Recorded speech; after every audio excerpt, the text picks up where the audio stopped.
Does anyone still believe in paradise?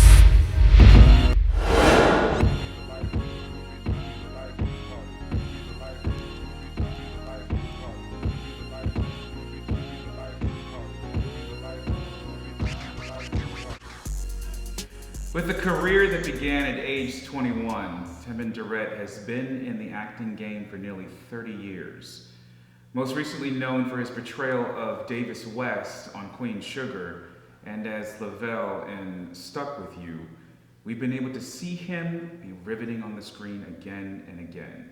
Here to talk about his past, some of his current projects, I'm so excited to welcome Timon Durrett to the Jenleeion Circle. How are you doing, sir? I'm good, man. Thank you for that wonderful introduction. I don't think I could have said it better myself. Well, I hope I had the facts right. Oh yeah, you in got it right. 1993, at the age 21, when you started in the game. Yeah, right? Yeah. It was right around that time. It was like either right before my 21st birthday or somewhere right after. But it was right in there. It was when my first time being on set. Yeah, so what I'd like to start with, as I do with a lot of the people that come to the Jenleeion Circle, is I like to talk about your path to getting to where you are now, right? Sometimes, depending on someone's story, we call it, tragedy to triumph or rough roads. I think you said something to me off camera about rough roads leads to the stars, which I thought was commensurate with that tragedy to triumph, right? That I talk about back to your childhood. You were an artist as a child, right? Yeah. Tell me about that, and then I'd like to know when did the pivot to acting come? Well, I believe I was either in I'd say the second or the third grade. I remember because Mrs. Hoover was my second and third grade teacher, one of my favorite teachers. And my classmate, Robert, his older brother, Ernest, came into the classroom with a picture of a bird on a log that he had just drawn with like pastels and color pencils and everything, and it looked so realistic. And at that moment, I just said, I want to do that.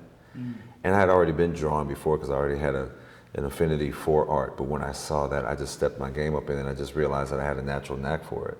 Wow. So I didn't have to take any art classes or go to a special art school. I just innately had that. And when I discovered that, I was just drawing all the time. Drawing, painting, doing artwork, creating comic books and things like that. But then the pivot came in when as I got a little older, I'd say maybe 12, 13 years old, when I started watching action movies. And like Rambo and Terminator and all those. And I was fascinated by what I saw in these movies, and I said, I want to do that. I just didn't know how. I thought it was like you see race car drivers or you see astronauts or things like that. That's just something that I didn't think was attainable for me at the time. And then one day, I think it was around that time, my mother was listening to the radio, and I got back home and she said, hey, I got some information for you to go to an audition. And I was like, what? How does that, Mom? Holding out on me, right? So she gave me the information, took the bus and the train downtown, and I booked the role of an extra, because I didn't really know what that meant. But they said, oh, you booked the role, and you're gonna come on set. And when I got to set, man, Whole new different world. the bug bit me, man. I'd never seen all the moving parts, all the, the cranes and the cameras and all the people that were involved in this one little moment on television. I was fascinated by that. And I said, this is what I want to do. My first time I was fascinated too, but I was more interested in the craft services. Oh yeah. but go ahead, man. Craft services are always good to have. But yeah, after that, man, I realized that's what I wanted to do. I mean, there were other things that I do. I'm an artist, I'm an author. I used to be a personal trainer for 11 years. And I'm interested in that world too, but when I was on set that first time, I had never experienced anything like that, and it took a hold of me, and it never let go. Yeah. So the reason why you being an artist first resonates with me, and you becoming something else later on, is because I've been blind when I was 9, but before I went 9, I was an artist, right? And I was winning competitions, right, with my art and stuff, and I had a great detail for aesthetics and et cetera, right?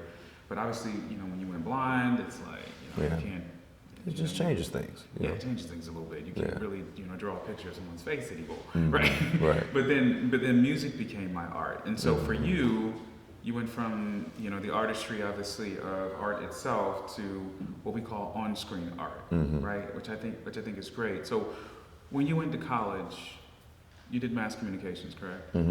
Yep. What took you to there?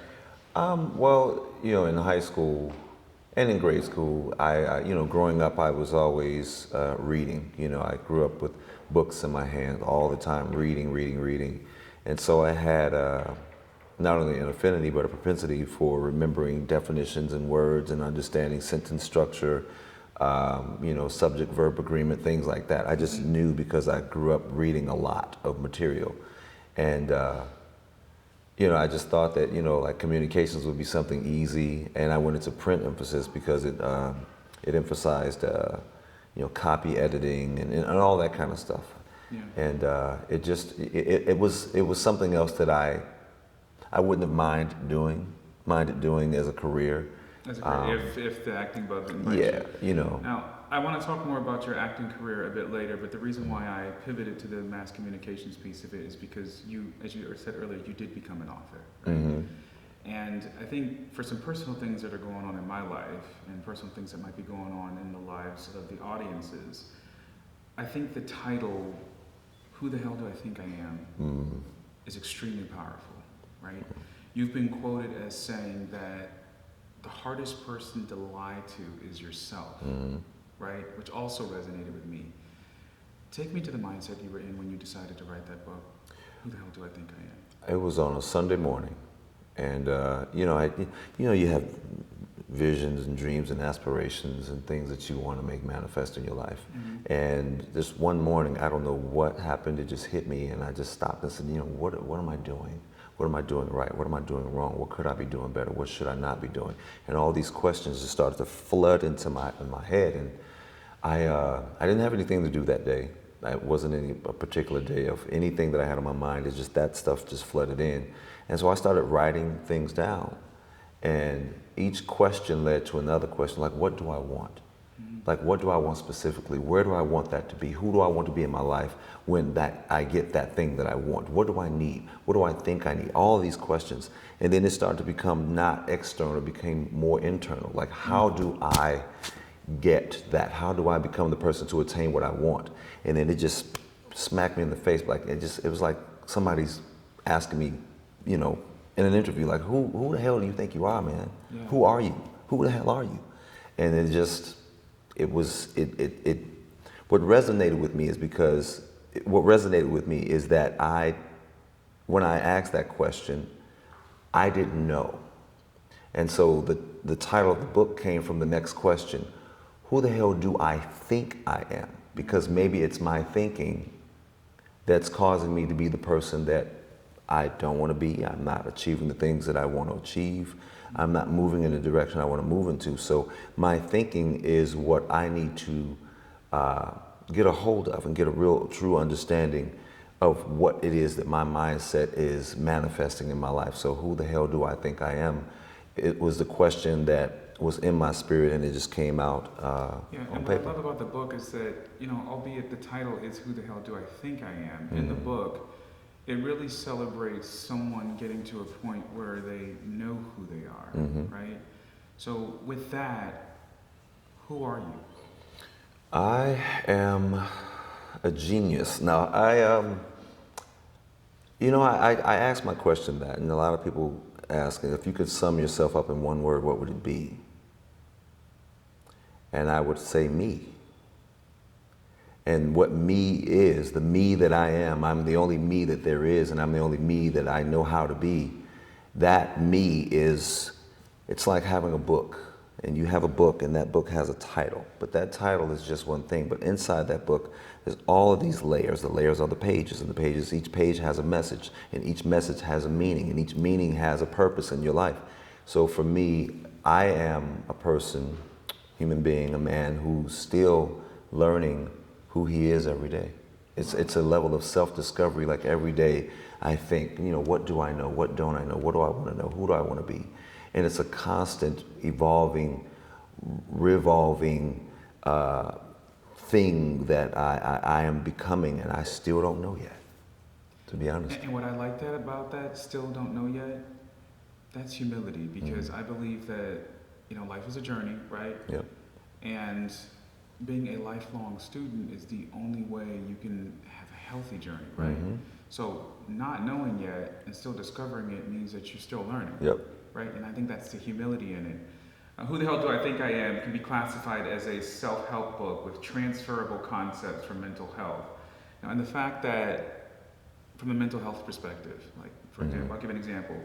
I'm at the end of a 13-year relationship. We're coming out of it. It was an abusive experience, but coming out of it, I'm left in a situation where it's based on what you accepted and based on what you went through, Mario Bonds. Who the hell do you think you are? Who were you? Why were you doing that? Yep. You think of traumas that might be in people's childhoods that they may not have overcome. Damage, right? And the who the hell do I think I am? How would you transfer some of the concepts in the book to mental health maintenance? Well, like I said, it's one person that you cannot lie to, and that's yourself. And once you learn that, being brutally and openly honest with yourself, it's not an easy thing, because a lot of times we equate honesty with other people. And if someone is being validation, validation, I need all that stuff. But I said, you can be jealous, you can feel sad, you can be angry, you can be frustrated, you can be resentful, you can be bitter, you can be all that stuff. But what you can't be is ignorant to what all that is inside you.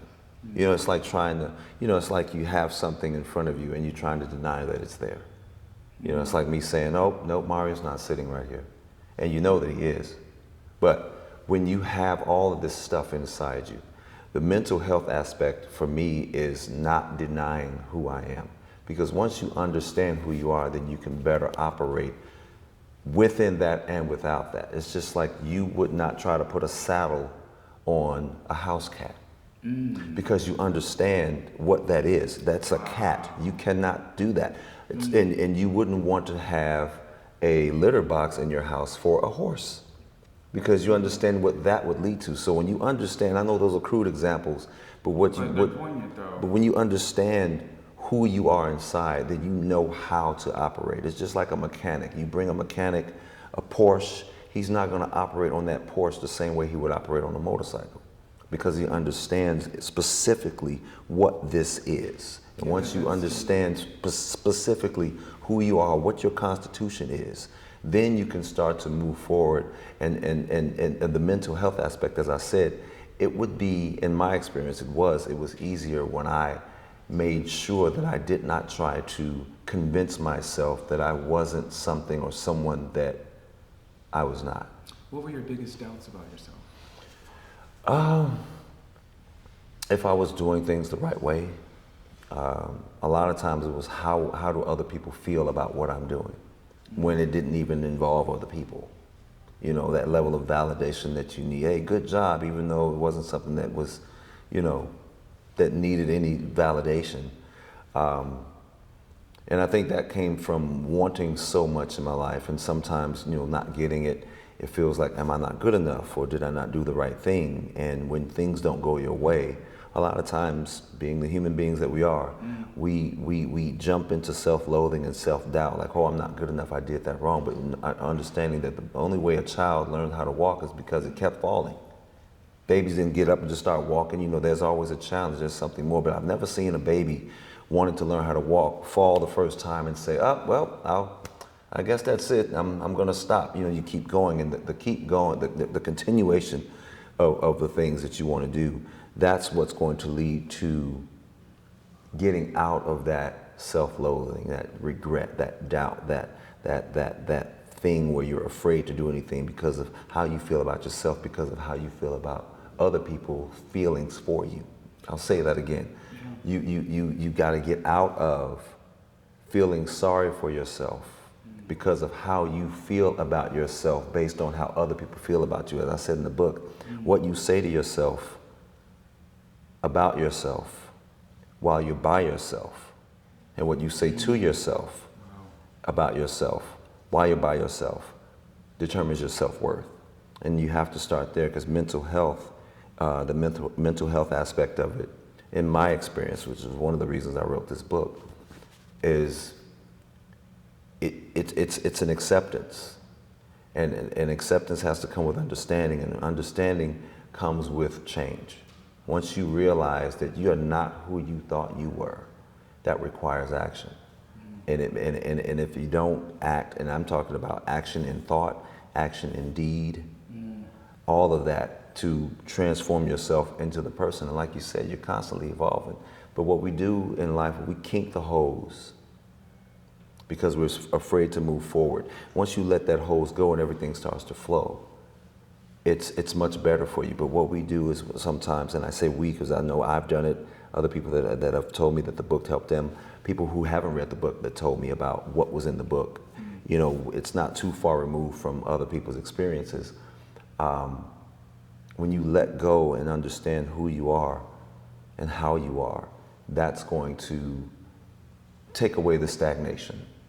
Yeah, and I think you probably should write another book because, you know, so I got chills in it because the word self-worth was in my head the entire time you were talking, and then you actually said the word. And so some things that jump out at me is self-worth, self-forgiveness, which I think is a big blocker to getting the self-worth. Exactly. And that's a story that I live, that sometimes if we're worried about other people, it's other people who make us feel that we're only as good as our past deeds. If those deeds were adverse or bad, that, you know, that sort of thing. Yep. So how does one reconcile, and this is the last deep question on this topic, how does one reconcile who they are with who they want to be? And I ask that question because I deal with a lot of people in my life as a blind person, right, who's been taken advantage of a few times, right, but I'm good, who, despite their words, right, they do actions that don't match their words, so to speak, right? But then they'll say, I'm actually a great person.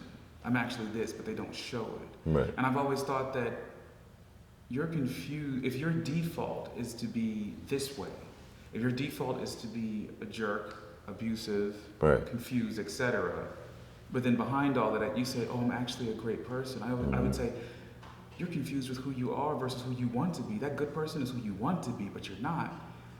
I want to reconcile whether I'm off with that or whether that's subjective. You know, I'll give an analogy. You ever see where someone who takes something like an old mechanical device, right? And it's got all the corrosion and the rust and all of that stuff on it. And it takes work to chisel away all the rust and the corrosion and the tight screws and all that stuff. And once you get everything and you break it down and you remove all the crap off of it and you refine it and you find what it is, you see the value inside, underneath all of that stuff, because that being a jerk and not being a nice, that tough exterior, you know, it's like an egg. You know, the outside of the egg is hard, but it's fragile. And it takes a little bit of work to crack it and go inside and find the good stuff in it. What we have to do is know what we are, know what we're working with, and be able to, like I say, scrape away all that rust and all that corrosion and all that stuff and find that good thing. And once it's restored, you get to see the beauty of it. And then you're like, oh, that's not a raggedy, old, ugly piece of machinery. It's actually a beautiful thing under there. It's just had layers and layers and years of abuse and self-loathing and doubt and misery because of what we think other people believe in us. Yeah, that level of damage that we do not, you know, correct. You know, the emotional damage. So I think that emotional damage is like that rust and corrosion that just, it weighs on us and we don't brush it off when it gets on there. So we let it accumulate, and it accumulates, and it accumulates, and then after a while, that beautiful thing underneath is unrecognizable. And we have to chip away at that stuff, and it takes work. It takes time, you know, like I said. I think that's the key, where you said it actually takes the work. So if the person doesn't do the work, then that's powerful. Yep. You have to do the work. It takes the work, wow. Yep, imagine if you had someone who's, you know, 40 years old. Let's equate that to a tree, a 40-year-old tree. And you want to really, really get down to the deepest roots of the problem. You may never be able to fully uproot every single fiber of the roots of that tree, but you got to do some digging. And it's going to take a lot of digging. That's a 40-year-old tree. Those roots run deep. And if you've never addressed a lot of the issues, a lot of our trauma comes from childhood stuff that we never got over, that we never knew how to, navigate through our maturation periods as we graduate in life. life. We didn't even know was an issue until one day it's like, yes, sir. That happened to me at 22. Where I'm like, wait, I didn't care about that my father wasn't there, but all of a sudden I'm like, my father, my dad. It's like, wait a minute, I didn't care about this stuff before.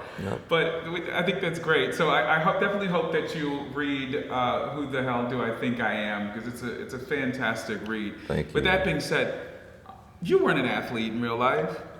In terms of basketball? I played a little basketball in college, I did. That doesn't count. Yeah. But still, in the way that you were able to portray Davis West, how hard was it to play that part? It wasn't that hard. I mean, because, if you look at Davis West, he made some mistakes. He has his transgressions that, lead to turmoil and trouble and strife and embarrassment. And, I've had those times, those challenging times where I've done things that weren't the best or the smartest move to make and being judged by it. And as you can see in the show, those who've seen it, spoiler alert, Davis is kind of shunned. He's not the most desirable person because of his misdeeds, and his past transgressions. And, you realize as a person like I realize that I'm not perfect. I've had to apologize for things that I've done, things that I've said. And, when you have people that you really want them to see who you really are, or who you are now compared to who you were.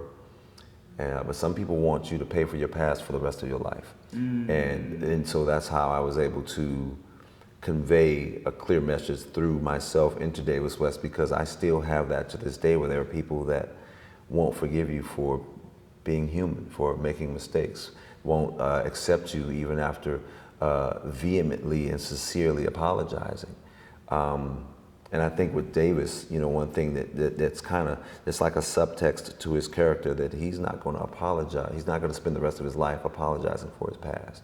Wow. And I feel the same way. So I'm able to insert some of my life and my experiences into the portrayal of the things that went on and that are going on with Davis. Very interesting. And the show stuck with you. Timon plays Lavelle, and this is a TV show that is about a powerhouse African-American couple who is maintaining a public image while their private life is tumultuous. Mm-hmm. And I think that show is interesting because while we look at the real world and how there is this continuum of a cultural reckoning, I would call it. Mm-hmm. Take me to that show, right? Because there's a lot of cultural awakeness in that particular show. Yeah, one thing I like about the show is it touches on some of the, I guess, like the seedy underbelly of relationships, and I equate that to not just relationships with people, but relationships with ourselves. Culturally, on the person-to-person side, you can see how sometimes we're willing to maintain what we think other people should like about ourselves. Like you said, you have this couple who has this, behind the cameras and away from social media, it's not as shiny and rosy and glamorous and glitzy as they show the public. And sometimes we try to maintain, culturally, we try to maintain what we think others will approve of, as opposed to approving and proving to ourselves who we really are. It's just like it kind of goes in line with the book. It's like you're lying to other people about who you really are, and in a sense, you're maintaining that all the while not being true to who you are. Why maintain that when that's not who you are and what you are? But the level of judgment, I think, culturally, is something that we've grown accustomed to in this country, men and women, boys and girls, who feel that we have to prove ourselves to people that we don't know. Yeah, and I love when work translates to some degree of real world real world issue. Now you, which is interesting, with some of the cultural concepts that you had to discuss and to depict in the show, you ended up with some flack, right? How have you reconciled that? I get flack. Some on the creative side. I get a lot of people saying, "Well, you should have done that, or they should have done this, or what have you." And I tell them, "Well, number one, I didn't create or write the show, that's so I can't." He should have did that. He should have said that. He's a horrible person. Why you do this and why you do that? But it's when people ask me those questions, and I've played characters. Like I was in a Tyler Perry play where I played a character Ronald Henry, just for an example, and he was a woman-beating, cocaine-addicted, HIV-infected maniac. It was revealed. And, after certain shows, there were certain men and women who didn't want to talk to me, didn't want to have anything to do with me at all. I'm like, after I bowed on stage, okay, the show's over, I'm not that character anymore. When we depict certain things in certain shows, like Stuck With You or Queen Sugar, the African American diaspora has far too many variables to its equation to solve all of the problems within a 6-episode or a 10-episode or a 13-episode season about things. You're talking about tens of millions of people with hundreds of different ideas and thousands of experiences throughout their lives. Who all are perceiving this, could be perceiving the same thing in 100 million different ways. Yep, looking at something, and then one person who may love what it's saying, another person may be totally ambivalent, and another person may be totally against it. But when I tell them, I say, listen, eat the meat and spit out the bones. Right. And if you don't like the meat, then don't watch it. Yeah, and I'm sorry, I have a quirky brain, so when you were talking about that people didn't want to talk to you after that, I was thinking, gee, nobody watched The Matrix and saying, Ike Turner's in The Matrix. That woman beat her in The Matrix. Yeah. So I think that's amazing that they would hold anyone hostage for something that they depict, right? But the one thing I do like about it, it just means that I did my job. You did effectively. If you felt enough to where you can't talk to the actor because of his or her portrayal of the character, then I think I earned that check. Yeah, absolutely. You earned the nickname Tree. I'm totally blind, so it might seem for obvious reasons for other people, but tell me where the nickname came from, because I saw it all over the internet. It's I was not tall growing up. But my mother can see I had these long arms and these big feet. And I was just this clumsy little spider monkey built kid. And she told me, you're gonna be just one big treetop one day. She said, you're gonna be taller than all your brothers. And I have 5 brothers, 2 sisters. I'm the tallest in my family. And I'm not crazy tall, I'm 6'5", but the nickname Treetop stuck for a little while. And then people just started calling me Tree. It just stuck. And then in college, they called me Tree, but then I had these crazy hops and dunking and stuff like that. So it was Tree Frog, was my college nickname, which is weird. But the Tree just stuck because I grew up really fast. I had growth spurts in high school and after high school, and I just outgrew everybody in my family. And it's crazy that the nickname came from my mother, but no one in my family calls me that. I see. Yeah, everybody else calls me Tree, my friends and stuff like that. Yeah, in the season of Black History and the season of love, I think it's interesting that the phraseology heartthrob is usually reserved for, the temporary prowess of maybe a teenage singer or something like that. But the word heartthrob is, especially on the internet, is still used to describe you, right? What do you feel about that? You accept it? I've been called worse things. Saying what is a heartthrob? Right. What makes the heart throb? I mean, whose heart is throbbing? I think that in the general sense of things, I think it's a huge compliment. Like I said, I've been called worse things in my life, so I take it. I consider myself, I'm a regular guy with a not so regular job and a not so regular lifestyle. But for people that really know me, I'm as they say, mad chill. I'm really just regular. So when people, fan out or they call me a heartthrob or a sex symbol or things like that, I'm very flattered. And I think it's interesting because there's a lot of stuff that people see that I'm just like,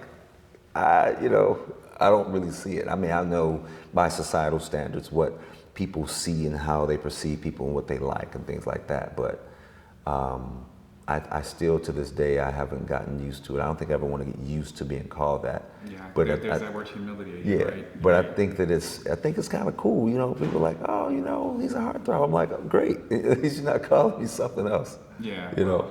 Yeah. If I can, for a small moment of vanity that I do have, I'm glad that I'm called that too. You know Right. what I mean? Awesome. Two different looking brothers. Hey, but man. It all works out. Heartthrobs. Yeah. So with that being said, tell everyone where they can follow you, Timon. I'm on Instagram, Facebook, and Twitter at Timon K. Durrett. Yeah. Well, thank you. Well, the heartthrob Timon Durrett is gracing the Jenleeion Circle, and he's gracing the cover for February, so you'll be able to catch all of the stunning pictures that we have taken with him. Please follow him, and I look forward to being with you guys next time. See you later, everybody. Peace.